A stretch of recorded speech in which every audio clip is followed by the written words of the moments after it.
This crowd rises to its feet. Vaccaro slammed it home. Garland left wing, free ball. Perfect. Garland one of the lane, lobbed to Mobley. Pow! And Allen blocked the shot at the rim. Pow! With the left hand and a foul. Welcome to the Chase Down Podcast, part of the Cavs media family. I'm your host, Justin Browen. The Chase Down is presented by Fubo, the official streaming partner of the Cavs. Watch over 350 channels of live sports and TV, including FanDuel Sports Network without cable. There's no cost and no commitment. Try for free at FuboTV.com/Cavs. No cost, no commitment, and still no losses for the Cleveland Cavaliers, thanks to a game-winning shot from Donovan Mitchell. It could have easily been a scheduled loss against the Milwaukee Bucks. They were the rested team at home. Cleveland coming in off a back-to-back. Milwaukee shooting the lights out. One of the best, one of those kind of vintage Damian Lillard shooting performances. I can't even talk. It had me so rattled. But the Cavs found a way to hang tough to come back and get the win. Joining me today is my co-host Carter Rodriguez to help me discuss this all. Carter, how you doing, buddy? I'm doing all right. I'm fighting off a bit of a cold right now. So energy up and down, but same cannot be said for the Cleveland Cavaliers, who are never going to lose again. No, absolutely not. We are keeping these winning ways go. They are still on track for 82 wins, which is exactly what we both predicted. Speaking of predictions, I did say before the season that I expected it to be a little bit of a slow start. That maybe they would get some close wins that didn't feel great, but you just feel happy that you're banking wins early in the year as you make those adjustments, as you adjust to the new system, as everyone kind of figures out where they fit in this new offense and this new approach that the Cavs have. And really, that has not been the case. Even this, as kind of the closest game they've had all season, it didn't feel like, the Cavs really just aren't figuring things out right now. Like it was a high level basketball game. The Milwaukee Bucks gave them, especially from the start all the way to the finish, they were giving them their best punch. The Cavs just found a way to weather the storm, get back in this game, and kind of had enough left in the tank to seal this one. Yeah, I mean, it was an awesome game. This Bucks team is desperate to find their footing, desperate to play well. They're sitting at 1-4 now, or 1-5 now. 1-5 now. Especially with that home and home going back to Cleveland tomorrow, it's like, their season could very quickly go off the rails. It was going, they went into that game with them in the danger zone. You lose two more in a row, and it's all of a sudden it's like, what is going on? What are we going to do about this team and about this season? So they came out with that level of desperation, that level of sharpness. The Cavs came out with heavy legs and late closeouts, and Dame going bananas from three, one of those kind of throwback games. And the fact that they just kind of stayed cool, chiseled away at the lead, bit by bit, piece by piece, and then it was pretty much just an even game from that point on. From the time that they got to 53-53, it was just like trading buckets the rest of the way. And it was nice to see them kind of have to earn it. They had to keep executing. Milwaukee didn't give out. They didn't wilt. Certainly there was some things you could quibble with. If I were a Bucks fan, I would be not super thrilled with the way Bobby Portis played. Certainly gave them some easy possessions, and otherwise the Cavs, were having a hard time finding stops. But ultimately the fact that they just kind of had to keep executing all the way down to the final possession of the game, I think that's a good rep for this team. I think it's great experience, right? We would have questions about this team in closing time if we didn't have those closing experiences, right? One of the things we're learning with this team is how do they respond when they get punched in the mouth. And I thought the start of this game against the Bucks, I felt like Cleveland wasn't necessarily valuing every possession on the offensive end. I didn't think there were necessarily terrible shots, but I thought sometimes, they were just a little unserious, where things were rushed sometimes. There was a couple wild Jared Allen turnovers to start the game, where it just felt like, hey, we've won a lot of games by 20, and everything we're trying has been working out. So we're not really approaching this with the same level of focus that you would expect, right? Like it wasn't the same level of focus that they came out against the Knicks, where they started that game out looking strong. I really liked the possessions they were hunting. It kind of felt like, okay, we can get the shots that we want against this Bucks defense. They've really been struggling. It's second night of a back-to-back, a little bit of tired legs. There's a variety of factors for that. But I felt like after Milwaukee, came out, hit all of those shots, Cleveland calls timeouts. They start valuing those possessions a little bit more. There were still stretches and individual possessions that I'd quibble with where it seemed like they were forcing shots sometimes. I think especially in that first half, I noticed some of that with both Evan Mobley and Donovan Mitchell, where they kind of went one-on-one against a set defender and it didn't work out well for them. But for the most part, they got into their offensive sets. They were valuing those possessions more and more. And I think it just goes to show the level of maturity with this team. And frankly, I think it's a level of maturity that's beyond what we've seen in the past. Yeah, man. I mean, they're really, really good. I mean, 7-0 and not fluky. I think, obviously there's things that are going to tail off over time with this team. Again, they're not going to go 82-0, but I feel like they're earning every win. And they're doing it not through, I don't know, even, that game against Orlando, I felt like it was noteworthy that it didn't feel like they were just haymakering their way into wins. Mm-hmm. It just kind of feels like they're just nondescript beating the crap out of teams. It's just this slow, steady, sustained, pressure that eventually leads to these teams eventually just not being able to match them. And they're getting it from a variety of contributors too, right? I think back to the Orlando game, or you'll have those stretches where Donovan just completely takes over. When they were in foul trouble against the Lakers, Donnie came out and he hit a bunch of shots. He was dominant in that first quarter. As the game progressed, you got your Darius run where the playmaking of him, that stretch with he and Ty Jerome, getting steals, that jumps out from that homestand. There was just so many kind of contributions across the board. Mobley closing out the Lakers. Isaac Okoro having a great kind of closing the fourth quarter against the Orlando Magic, and then carrying that forward to a really strong game against the Milwaukee Bucks. Right? Felt like a really important couple games for our boy Ice. Yeah, I mean, he had been struggling more than anyone on this team. I think it was very clear that, he was struggling with kind of that smaller role. We saw that a little bit towards the beginning of last season where he wasn't getting as many minutes and it was basically his worst stretch of the year. And then as he got a few more minutes, the confidence started to come back up and the production basically maintained last year, even when he had the reduced role. Once he kind of found his footing, once he found his groove, I felt like we were getting valuable minutes from him, even if it was just 15 to 20 off the bench. I hope that continues here. I don't want to say we're out of the woods yet because it's very clear he's adjusting to this new role, but I love the shots that he took against the Bucks. I like that, he's pulling from the wing.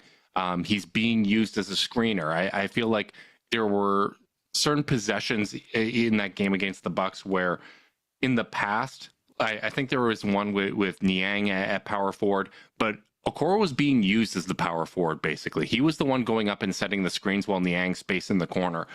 That kind of stuff and his ability to impact the game beyond just taking those shots confidently. To me, that was the biggest thing. The 8 rebounds had me more excited than the shots that he hit. Yeah, I mean, that's always been kind of the book on him, is he can defend well in isolation, but isn't really filling up the box score. And if he's going to play in this role in this team in this offense, you have to find ways to contribute to the box score because the other guys at the end of the bench are. Ty Jerome is coming in ripping away steals. Sam Merrill's drawing charges and hitting threes. I just don't think that. I think there are certain constructions of teams where being neither seen nor heard can be an okay thing. I'm not sure if that's going to be an okay thing here. I think it's probably not because the team is so deep that you're going to have to fight for minutes. 10 and 11 guys are going to get onto the court, and I think we're seeing now how how you treat those initial first half minutes could dictate whether or not you get the other shift in the second half, right? It could dictate whether or not you get to close with the starters. We've seen them close with Levert. Yeah. We've seen them Okoro close was with fifth on the team in minutes this last game. Yeah, and he got to close with the other starters, in place of Dean Wade. And I thought that was the right call. I thought he did a good job on Damian Lillard. Dame just went 2 of 5 in the minutes guarded by Okoro. And the biggest thing for me is when you look at the minutes that Okoro was defending Damian Lillard, it was 8 minutes. He defended him for 8 minutes, and Dame only got 5 shots up in that time. That is the biggest strength, right? He's going to make you work for it. He's going to make you uncomfortable. He's a bit of a shot deterrent in those spots, whereas nobody else guarded Dame for more than 2 minutes. Like Garland defended Dame for 2 minutes, but other guys in like their 2 minutes, Dame got 7 shots up on them, right? Like he got his 7 shots up on just about everybody else, and he was on fire. But I thought that Okoro did a really good job in those minutes and was a big part of why they were able to close out that win. Not only the defense, we're going to start there, but the offensive rebounds that he got, generating those extra possessions, that corner 3 that he hit, no hesitation after the Bucks just went up 2 points, right? Like that was a massive momentum shot. Those are the ones he has to take if he's going to get to play in those minutes. Yeah, and I thought the biggest thing too was, Donnie and everyone else out there was showing the confidence in Okoro to get him the ball in those spots. There were times against Orlando, even though they were up big, there were times where Okoro's man was sagging off into the paint, and the right read would have been to kick it out to him, but the ball didn't find him. And I thought, maybe the kind of confidence he earned and standing out a little bit in the fourth quarter against Orlando and getting some of those shots to fall helped build that confidence. Or maybe it was, hey, I'm tired, Okoro's open, and I'm going to make the right play here. I don't know what it was, but I think him stepping up in those moments is the type of stuff that can build that confidence moving forward. Yeah, I think confidence is really the main thing I wanted to see from him. It felt like he was trying to kind of find his way through the first 4 or 5 games of the season. So the fact that he's stringing a couple together is, I think, really encouraging and really important, as this team, awaits the return of Max. Those wing minutes aren't going to get easier to earn. So like making the most of these stretches is really, really important. Yeah, it is really important because like you said, things can change in a hurry.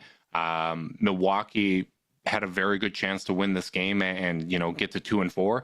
Now they're 1-5, and Giannis is questionable to play against Cleveland with an abductor strain. Like things can get out of hand in a hurry, and with how competitive this Eastern Conference is going to be, this is the type of stuff that can dictate how your season goes. We talk about it all the time, how you handle the front half of a back-to-back can basically dictate whether or not you have a chance to win on the back end of it.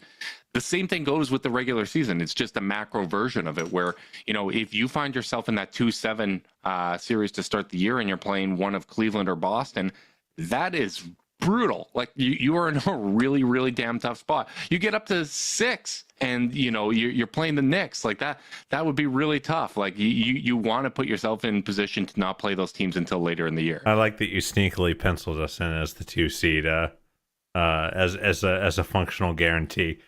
No, yeah, okay. Thank you for saying it properly, because I was saying that the floor is the 2 seed. Feel the excitement, Carter.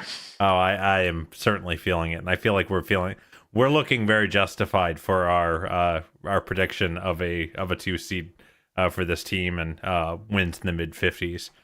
Because obviously it's not going to stay this good, but my goodness, I think like it's just so cool to see that the offense is maintaining in terms of how they're able to find looks, kind of regardless of the personnel. I went and looked at NBA.com's advanced box score tracker, and they've only had 2 games out of their 7 where their offensive rating was worse than their offensive rating last year.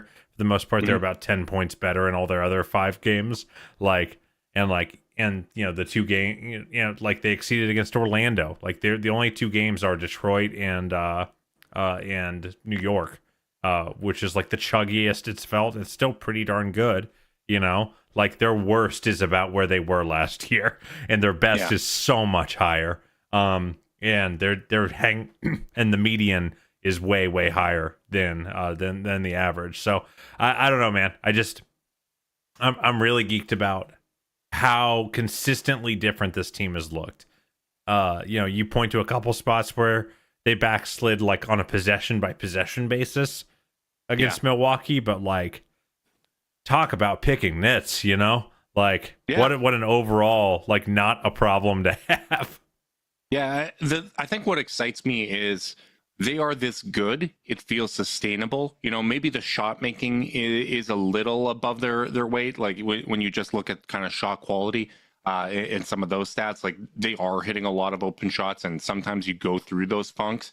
You expect things to kind of normalize, but it does feel like they are consistently generating good looks. And there's other aspects that are really encouraging too, like the fact that they've been this good with their starting lineup not really being that effective yet to start the year. Like it's only a plus 1.8 net rating for that starting lineup, and it's one of two lineups that has an offensive rating below 110.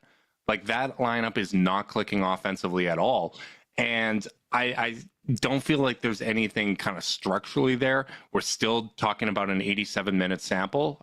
We typically like to get to 100 before. One that significantly was affected by the first 5 minutes of last night's game. Right. The defensive rating, really kind of dropped off with that game, but the offensive rating has been around 110. It was at 110 prior to that game, so it didn't really fall off a whole lot there. But this. At the end of the day, like the starting lineup is more than likely a temporary thing. Like we'll see what Kenny Atkinson does, but I do feel like to balance the rotation, Max Strus starting. He was kind of that net rating god, the on-off god for the Cavs last year.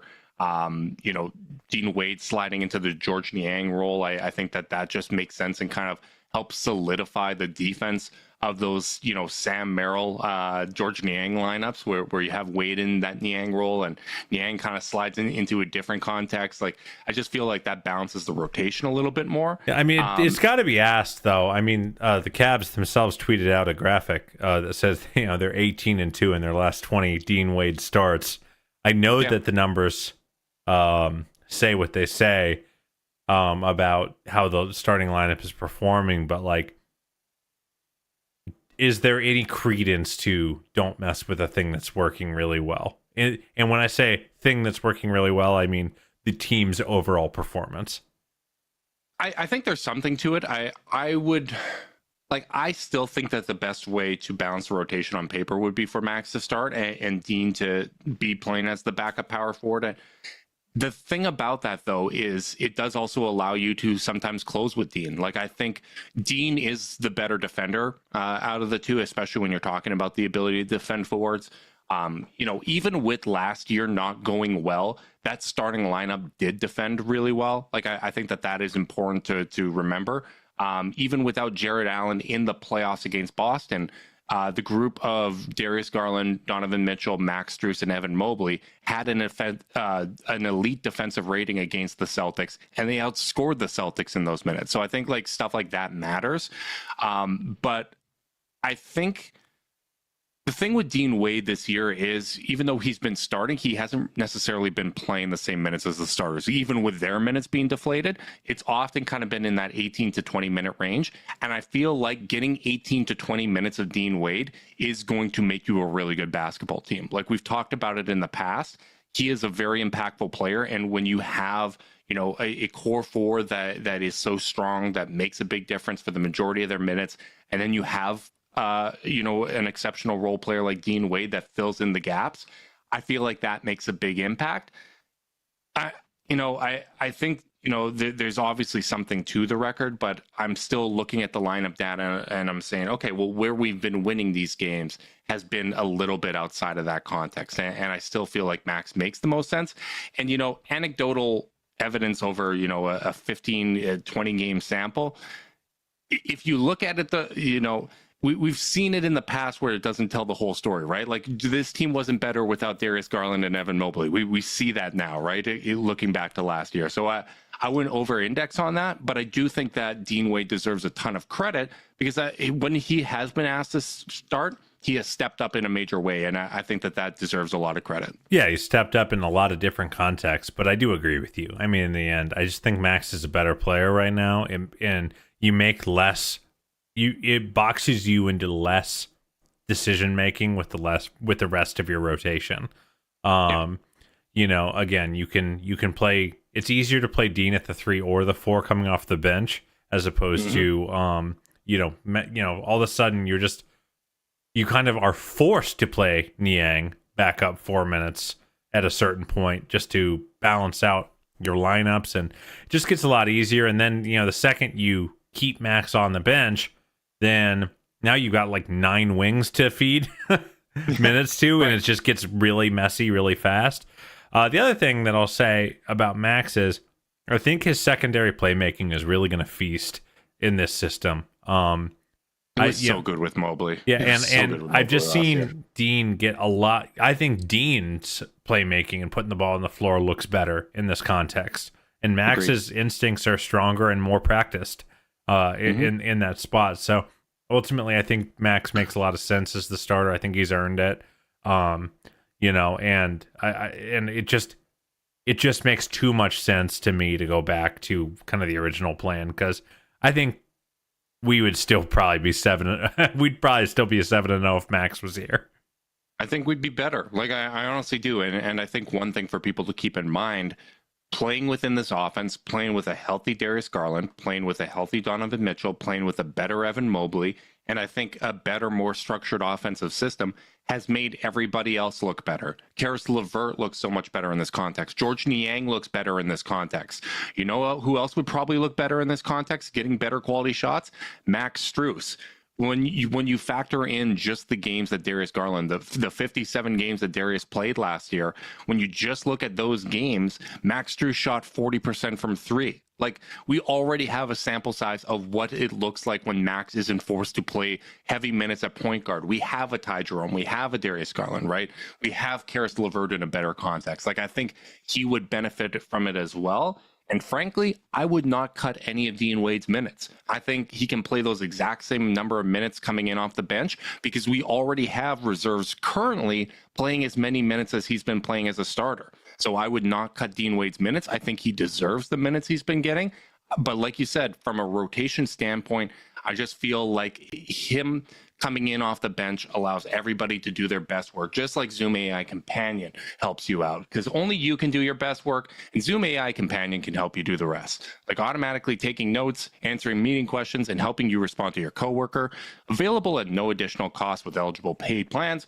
Work happy with Zoom AI Companion. Carter, I got to tell you, we are going off of my kind of rundown for this because I really wanted to start things off with Donovan Mitchell because I think he deserves a ton of credit, not only for the game winner, but He's a bad man. Damn right he is. Like, I was so impressed with him throughout this week. We had talked about, coming into this week, how it was going to be a major test. We were playing against, at the time, what was thought to be a good Lakers defense and shredded them. The Orlando Magic are a great defense. Losing Paolo Banchero obviously hurts them, but it doesn't necessarily hurt them a ton on the defensive end. I just thought that this was a really interesting week and a really interesting test for the Cavs. And I was so impressed with Donovan. I feel like the learning curve that we kind of highlighted and the possessions that it felt like, he kind of premeditated what he was doing, it's becoming less and less frequent. And I think this week was a great kind of example of that. Yeah, I mean, he went 11 for 25 against Milwaukee, but it felt much better than that. I don't know. I was surprised when I pulled up the box score at the end of the game and saw that he, shot 40% from the field or whatever that is, because I felt like he had a lot of control over the game. And to your point, like, again, he's continuing to figure out how to attack within the context of the offense. He is really eating up space against drop defense right now. I feel like he is really, really explosive off the attack in terms of, like, if defenders giving him 4 or 5 feet of space, but they're not actually on their toes, if they're on their heels, he's blowing right past them for an easy layup. And like those kind of plays are just so deflating. When the rest of the offense is functioning as well as it is, and he's taking really good threes, I think for the most part in rhythm, attacking in semi-transition with them, attacking switches or hedges, and like he's just finding the right creases to attack. And I thought he had an amazing week. Yeah, I thought the games against the Lakers and Magic, like there was only a couple possessions where it's like, all right, he forced it just a little bit, but you're still going to give Donovan the freedom to do that, right? Like he is an elite scorer. He is going to be able to capitalize on those possessions at times. And, some of them are heat checks too. The thing that I really like is if there is a stretch where, maybe he got the ball on 2 or 3 possessions, they went scoreless on those possessions and he forced it a little bit. If there's a timeout, if there's a break, they're almost always, running the offense. They're getting a quality shot on the next possession. He's taking a better shot. And I think it just shows the level of investment that Donovan has in how the Cavs are playing, the level of investment he has in getting everybody else going, and understanding if we're going to win a championship as a group, we need to have everybody involved. And that goes beyond even just the core 4. Like, I'm going to need to make sure that Ty Jerome's getting his. I need to make sure that Dean Wade is getting good shots.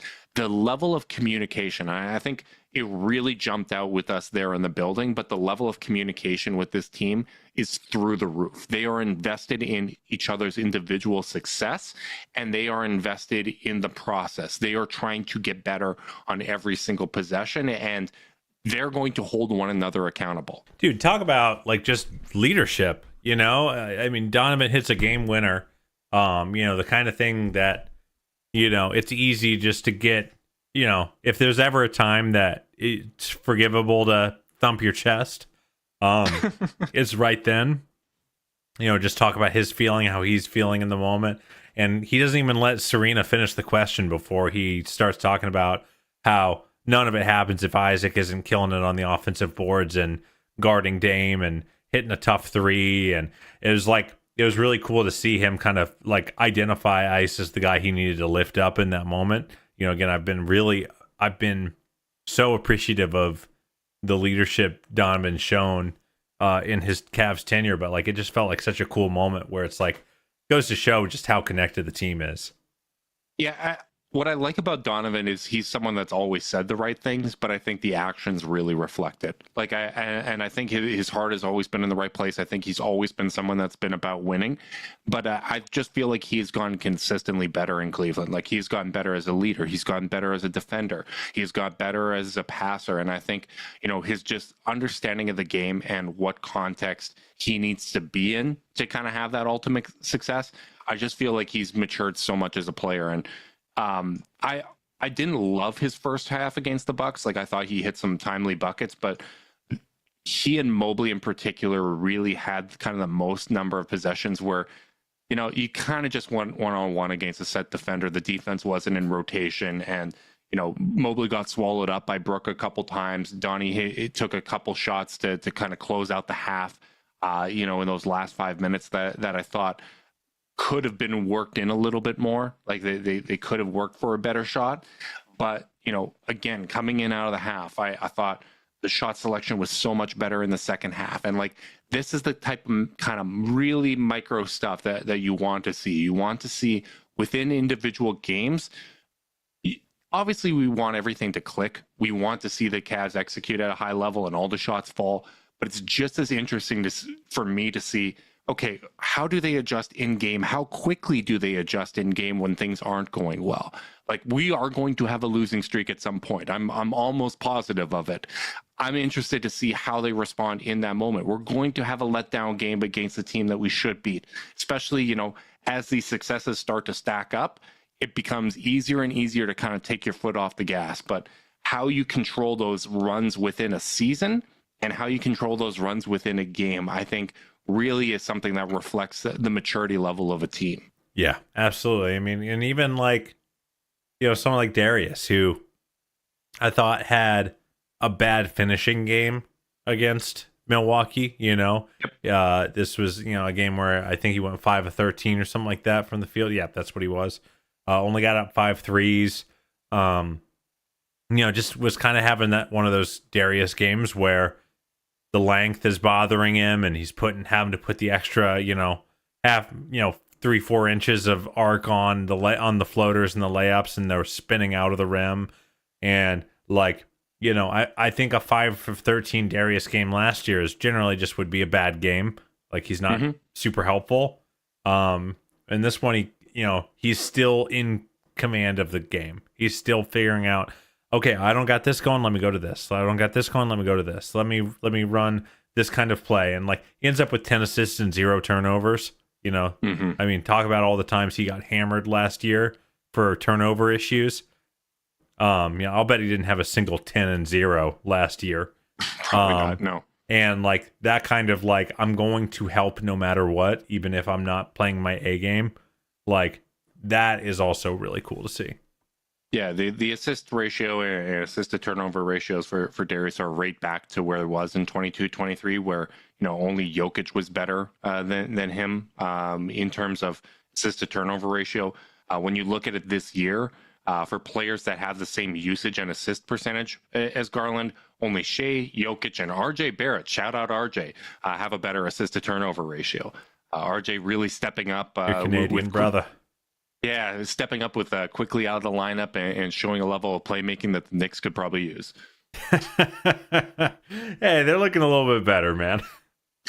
I couldn't resist. I couldn't resist the big point forward. I've always coveted him for the Cavs. I would have liked to have stolen him before he had this breakout, but he really seems to have kind of figured it out with the Raptors. But it's just so great to see Darius kind of return to being a high impact player. This is, the Darius that I remember from, 21, 22, 22, 23. Even on nights where it wasn't falling, he's always got the possibility to get it going late and hit shots, and all of a sudden it's an efficient night. But he also will do the little things, right? He's going to kind of jump into passing lanes and get some steals. He's going to block Franz Wagner on a fast break. Yeah, he is. Which was absolutely wild. The wrap up that he had against the Knicks in transition as well, right? Even fouling Giannis on a fast break and actually getting his money's worth on a foul for once this year, right? Giannis had to take those free throws and earn it the hard way, right? It's just nice to see him kind of consistently be that high impact player. And once again, we see him being that guy that elevates the offense to another level. They have an offensive rating of 125.2 with him on the court. And that is obviously, with the starting lineup still at an offensive rating below 110. I think that really just shows just how dominant he's been, particularly in those minutes where he's running the show as kind of the lone initiator. Yeah, man. It's just nice having Darius back, because he had games a couple years ago where he couldn't finish, or, finishing wasn't going well, and still was a super valuable member of the team. And it just goes to show you what an outlier last year really was. Where if he's not efficient, he's not scoring well, it's a huge problem. That's not what we're dealing with right now. We're dealing with, and doesn't it just feel like the whole team's margin for error is higher right now? Individuals can have a bad game, a bad half, a bad quarter, and it's just not going to tank them. Jarrett played some of the worst basketball I've ever seen him play in the first quarter. I mean, throwing the ball away, wild decisions. Just just bad decision after bad decision after bad decision was really in his head, it seemed. And then he goes and, he basically scores, 3 of the last buckets of the game for the Cavs before Mitchell obviously closes the thing out. Hits a high float, a high floater off glass over Brook Lopez on the short roll, draws a foul. These are that high finger roll through Giannis and Lopez. These are high degree of difficulty plays, and you can kind of just be well, just because you didn't have it earlier, we can, just hold on, man. Just keep playing hard, and once you find your rhythm, we're going to be in the game, and you're going to have a chance to kind of make up for it. I feel like, again, just up and down the roster. Isaac can play, I mean, relatively invisible ball through the first 5 games of the season, and the team doesn't suffer too much for it. You know, remember 2 years ago, his start to the season where he was reworking his jumper. He missed like 19 in a row or whatever it was to start the year from 3. And it was like, it felt so devastating to the offense that he was having such a hard time.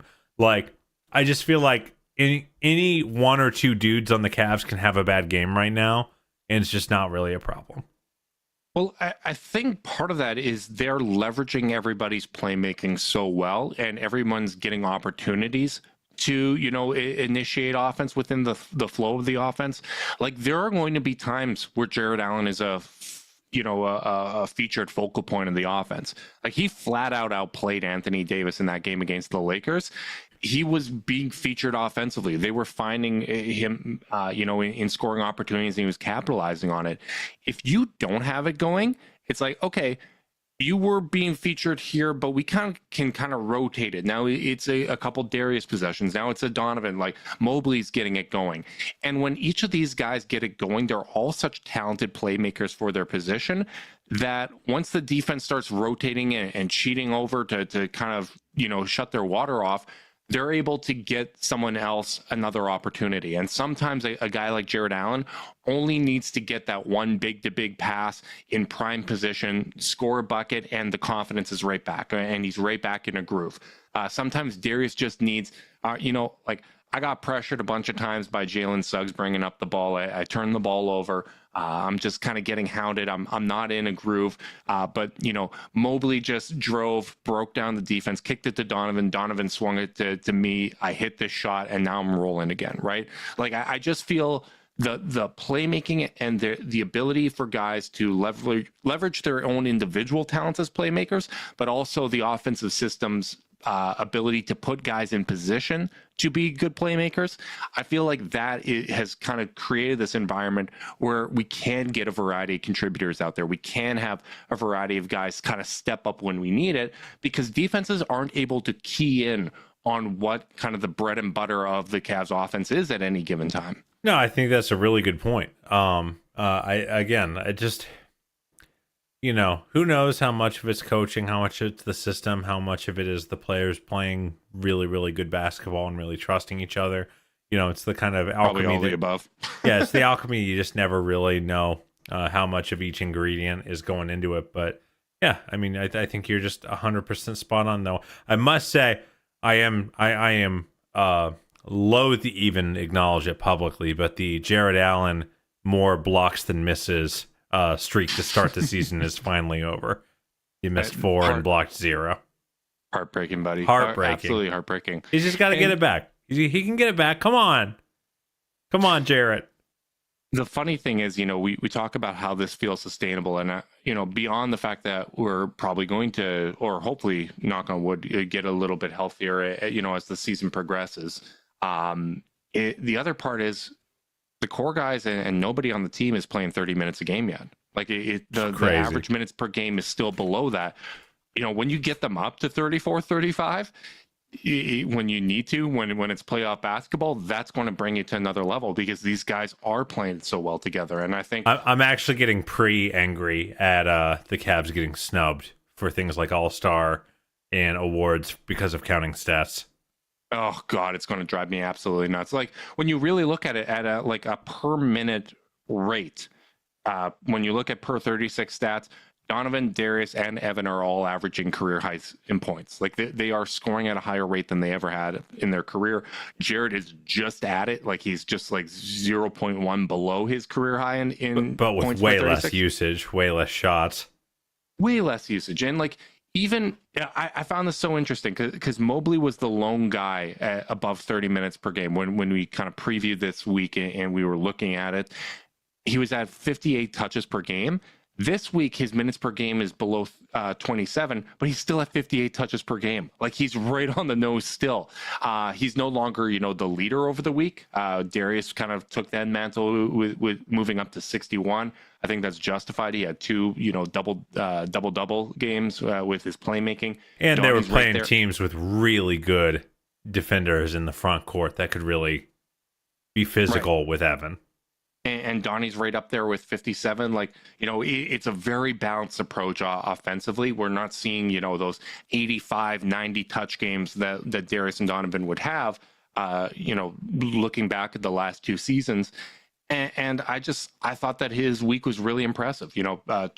Just under 27 minutes per game, 17.7 points per game, 8 rebounds, 2.7 assists. Like there were times where, he was getting a little adventurous and there were some turnovers you'd want to have back, or, attempts one-on-one on Brook Lopez that weren't successful. But like, he's getting the opportunity to explore the space and make mistakes, and it's not costing the team. And part of that is, we've got a really good team. Things are rolling. We're up a bunch.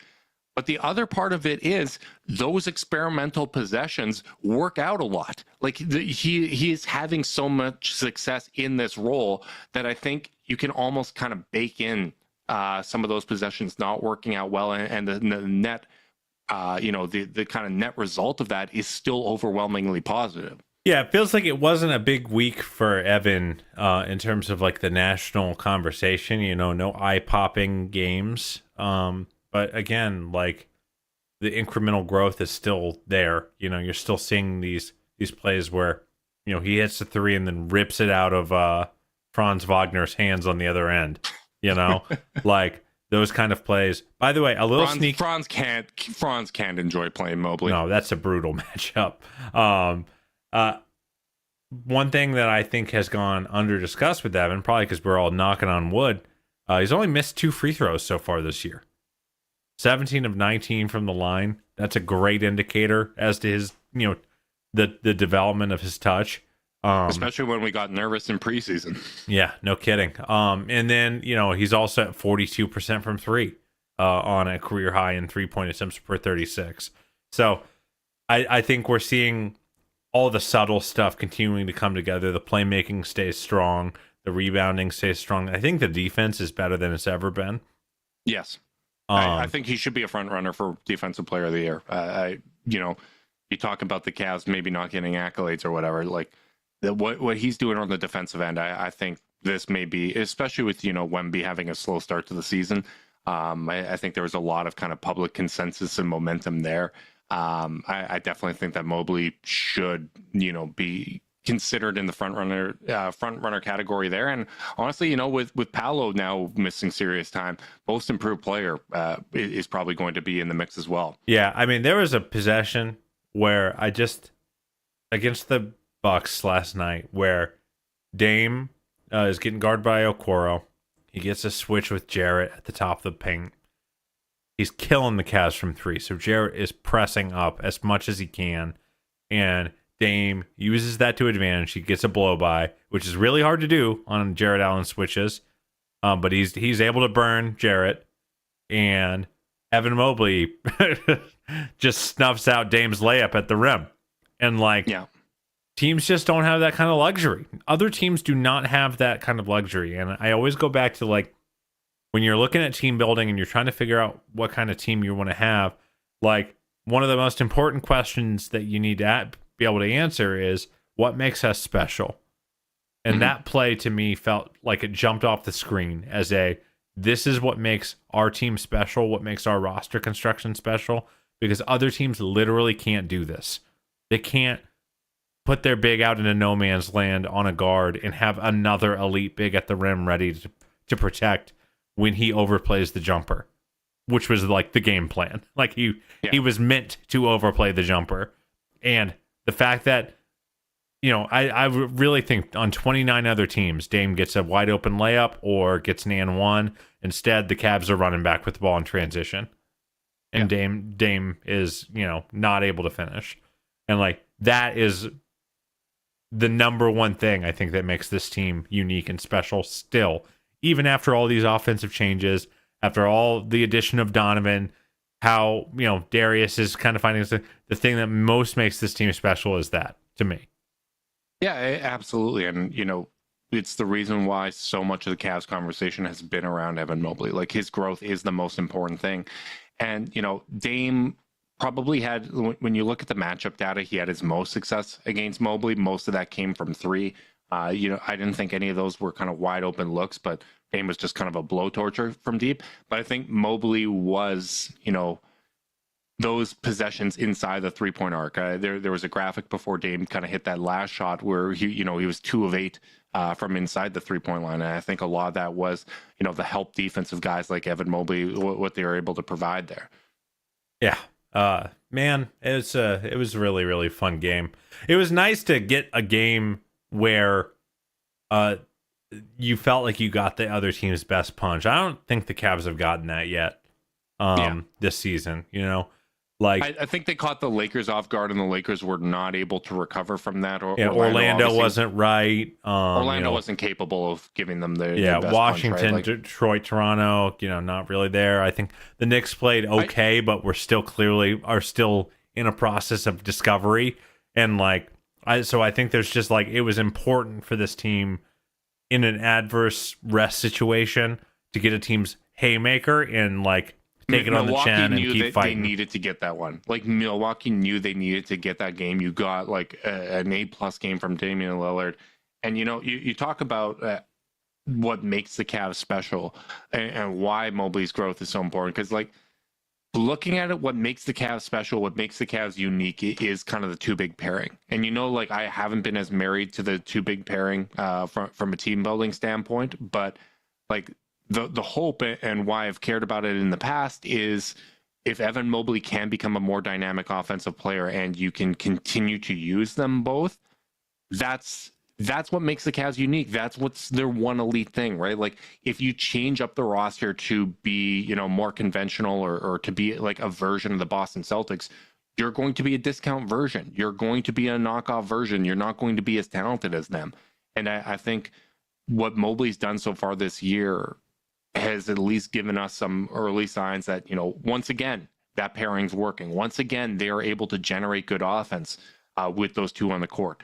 When you look at the 2 big pairing right now for the season, they have a 116.2 offensive rating and a 105.6 defensive rating. And, more encouraging, or I should say, a smaller sample, a quarter of that sample is the minutes without Dean Wade, who, is more of kind of a 4-3 that's capable of playing both positions. But in those minutes, the defense doesn't really drop off at all. It's still 105.9. That offensive rating goes up to 122.2. Obviously, that's just 27 out of their 101 minutes. And for a frame of reference, the Bulls have the 29th best offensive rating in the league at 105.8. Jeez, yeah, they are elite on the defensive end of the floor with Wade, without Wade. All of those lineups are working right now, and I think our hope is that the version of Evan Mobley we're seeing right now isn't the best version of him. Because if you want to look at track record, rookie year, he got better after the All-Star break. He got better as the season progressed. Second year, he got better. Last year, he got better after surgery. He was a more confident shooter. I thought he was playing his best basketball of the year as the year closed out. I just think that what we've seen from Evan Mobley is a player that consistently gets better as the year progresses. And if that is the case, and we are able to, continue to have a very good offense with both of them on the court, that's, that is the highest upside version of this team. And, a lot of the conversation was, are the Cavs going to close with 1 big?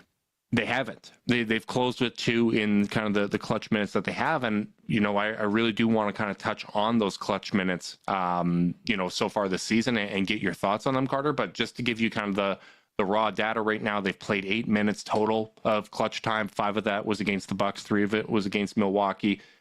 Insanely small sample, but obviously they are 2-0 in those games.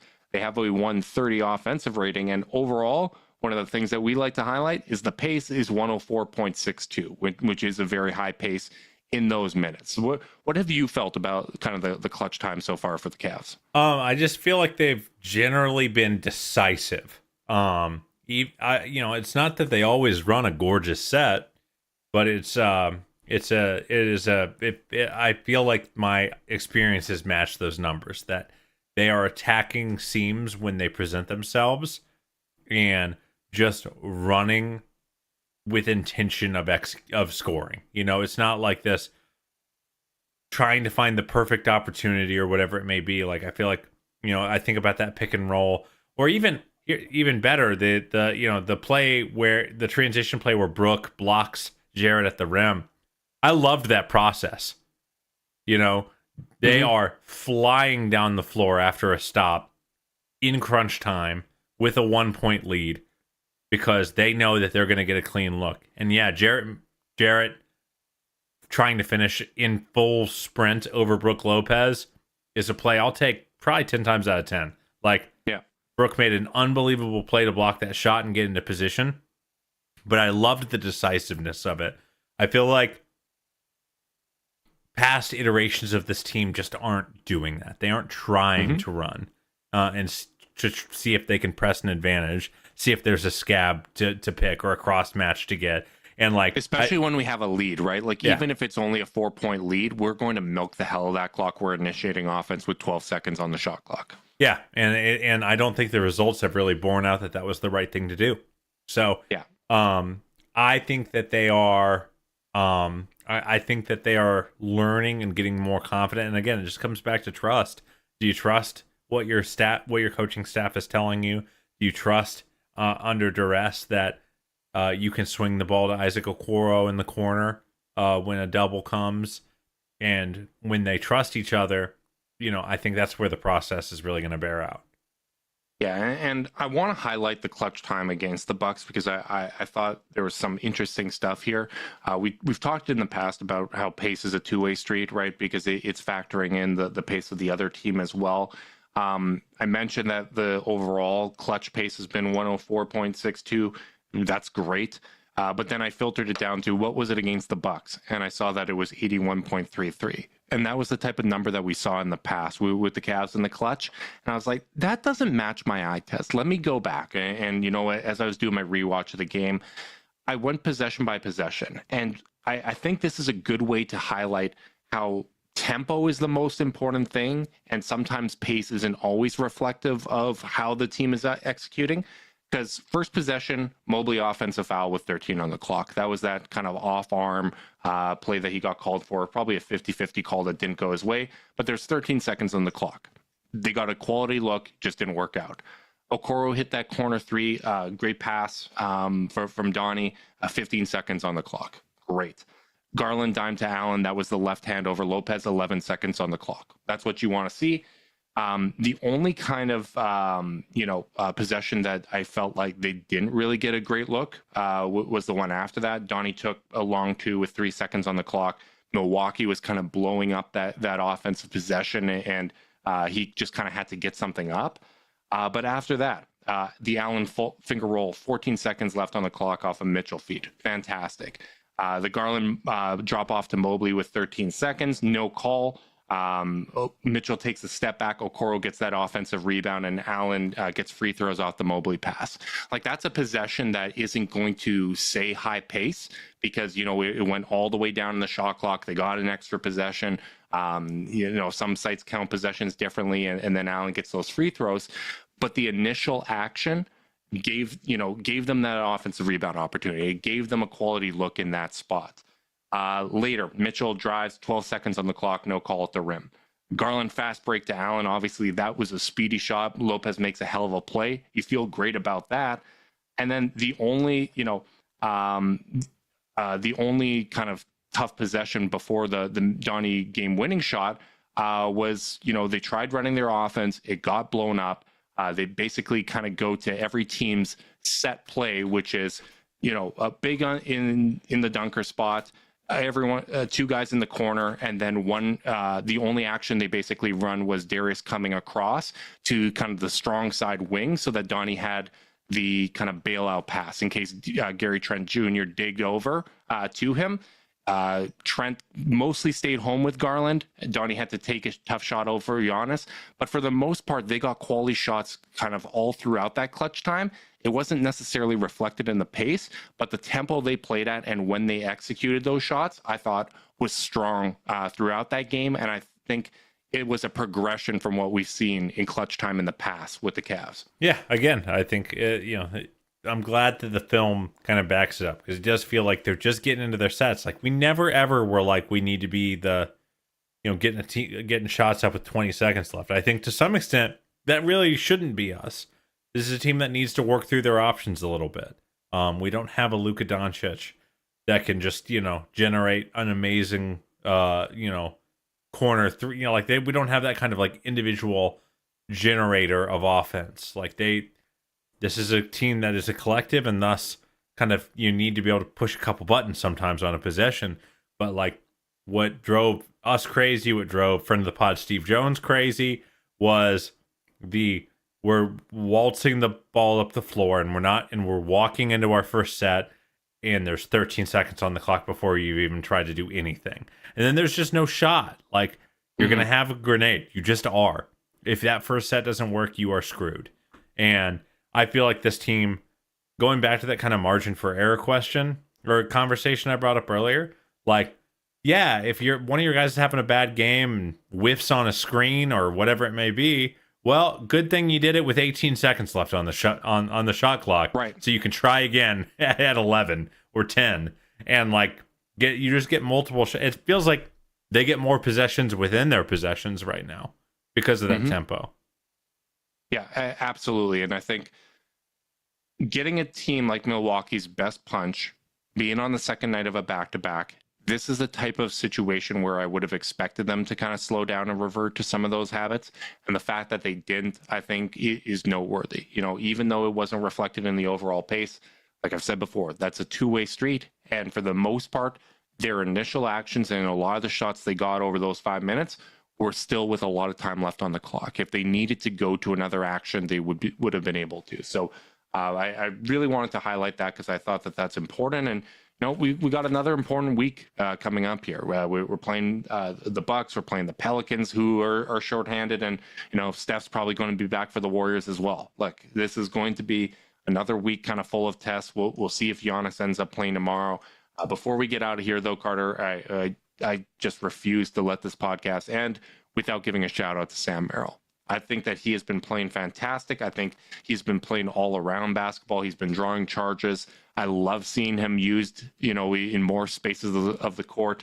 Obviously, we don't have a lot of time left to give Sam credit, but I need to credit Sam because I think he's been playing fantastic basketball. And, when we do get healthy, I think it's going to be hard to cut minutes from Sam if he continues playing this well. Yeah, I mean, it was really cool to see him kind of...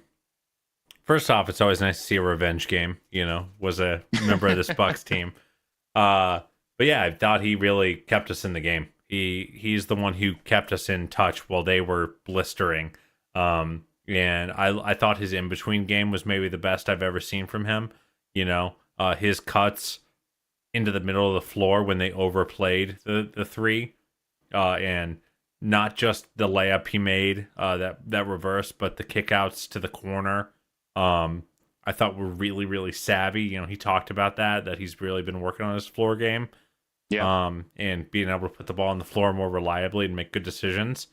And so you have to really shout that out and note it and give credit when you see it.